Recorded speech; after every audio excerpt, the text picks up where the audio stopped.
topic po natin, 5 babala sa nagkakaedad. Mahirap magsabi kung sino nagkakaedad. Pwede bang 40 years old?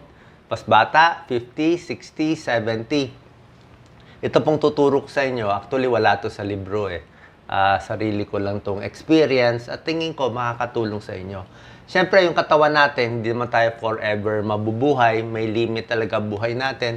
Pag abot sa isang edad, sa ibang tao, edad 40, mararamdaman na nila itong mga sintomas eh. Ito 1 to 5 na babanggitin ko. Yung iba, edad 50, 60, 70 years old, bago nila ito mararamdaman. Kaya depende siguro sa lahi nyo, kung gaano kayo ka-healthy. Pero one day, aabot tayo dito. Ang point ko lang, oras na maramdaman nyo na itong mga sakit na to, wag na tayo magulat. I-expect na natin. Ako, edad 40, 50, doon nararamdaman ko na to eh. Dati hindi ko nararamdaman eh. Pero yung iba, 60 years old, walang nararamdaman, swerte yun. Diba? Pero expect natin na baka mangyari to at pag nagkakaedad, halos normal na nangyayari na talaga ito. Number 1, may problema sa balance. Okay? Dati, kaya natin tumakbo, isang pag bata tayo, di ba? Laro na laro, walang problema sa balance. Pero pag nagkakaedad, mas may hilo na kasi. Pag mas matanda, mas nahihilo, mas umiingay yung tenga, mas malabo ang mata. Edad 40 years old, di ka na makabasa ng malapit. Pag ganyan, di ba, height ako, kailangan, taas na ng grado ko, 200 na nga eh. So, ang point is, lalo na kung walang salamin, hindi mo na talaga mababasa to. So, mas malabo ang mata mo. Mas may problema pa sa tenga, plus yung balance mo. Pag pinikit mo ang mata mo ngayon, parang mas, mas groggy na. So, pag may balance issues, iwas aksidente. Sa pagbangon, delikado. Sa pagligo, sa paglakad. Kung aakyat ka pa ba ng mga hagdanan na matataas, di ba? Ingat po tayo. Number 2, mas masakit ang katawan. Dati hindi masakit ang katawan, di ba? Kahit mag-jogging ka, tumakbo ka ng malayo, baliwala, itulog mo lang. Ngayon, konting galaw, masakit na ang katawan, baka arthritis, osteoporosis. Pagdating sa exercise, ang pinapayo ko nga, medyo moderate na lang. Huwag na yung sobra-sobra kasi baka hindi na kayanin ng katawan. Depende lang po to. Kung kaya nyo, sige, walang problema. Meron dyan, nagsasabi, 50, 60 ako, kayang-kaya ko, Dok, takbuhin. Pwede naman, siguro kailangan kompleto check-up mo. Pero para sa akin, mas safe na konting hinay-hinay. Kasi lahat ng tao naman may limit eh.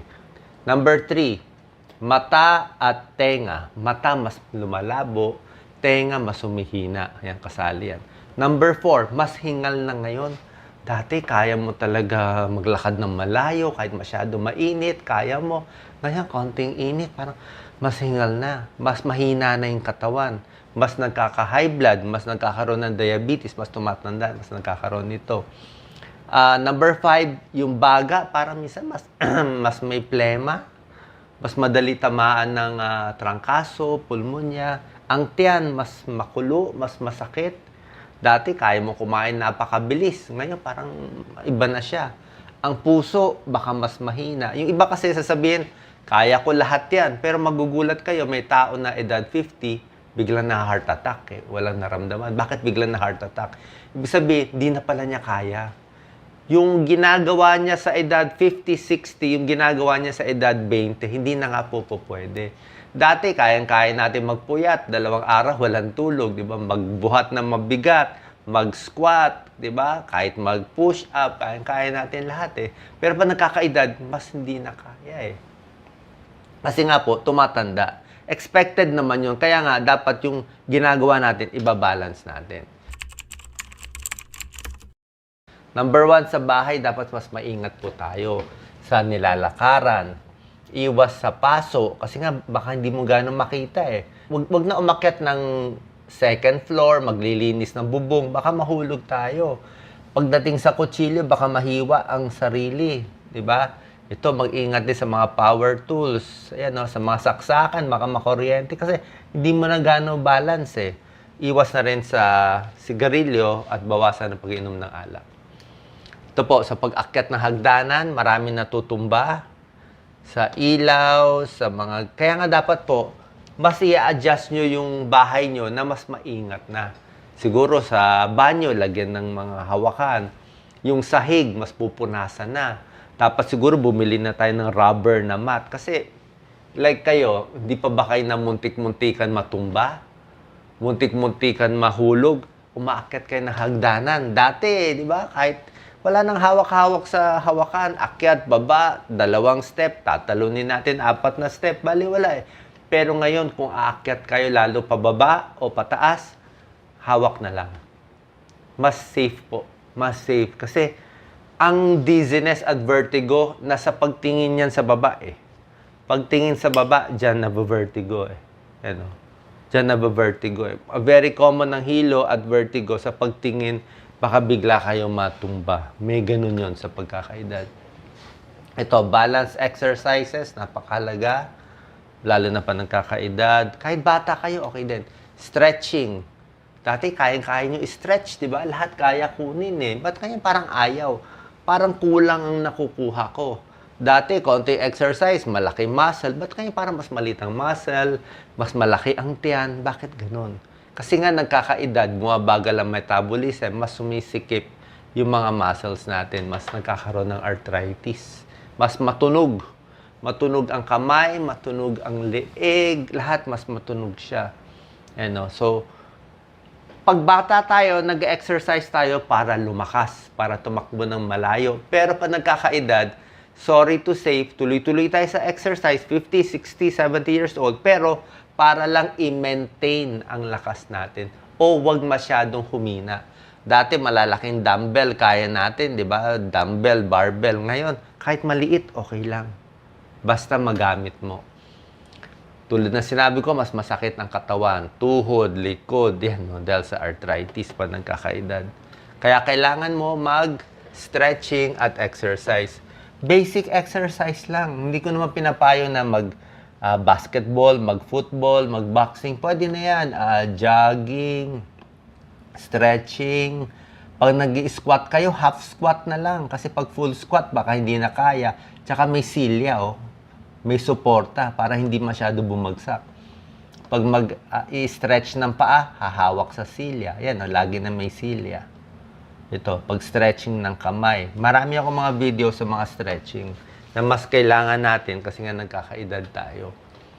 Pagdating sa baga, humihina din ang baga eh. Pag nagkakaedad, mas may plema, ang puso humihina din, ang kidneys humihina din. By age yun eh.